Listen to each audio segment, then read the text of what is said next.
কক্সবাজার জেলা চকরিয়া ডাকাতি প্রতিরোধ অভিযানের জায়গায় বাংলাদেশ সেনাবাহিনীর লেফটেন্যান্ট তানজিম সারওয়ার নির্জন নিহতই। আন্তঃবাহিনীর জনসংযোগ পরিদপ্তর জানাই বাংলাদেশ সেনাবাহিনী ঘটনার সাথে সংশ্লিষ্ট স্বজনরে আটক করছে। তারাতুন দুটো দেশীয় আগ্নেয়াস্ত্র, বিভিন্ন ধরনের 11 রাউন্ড গুলি, হত্যাকাণ্ড ব্যবহৃত একখান ছুরি, একখান পিকআপ এবং একখান মোটরসাইকেল উদ্ধার করা হয়।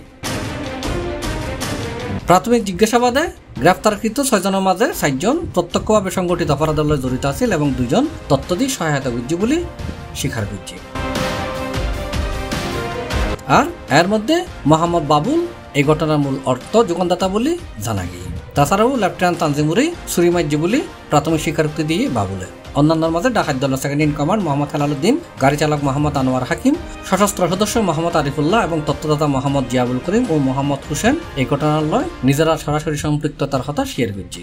ডাকাত দলের অন্যান্য জড়িত সদস্যরা গ্রেফতার লয় বাংলাদেশ সেনাবাহিনীর অভিযান অব্যাহত আছে।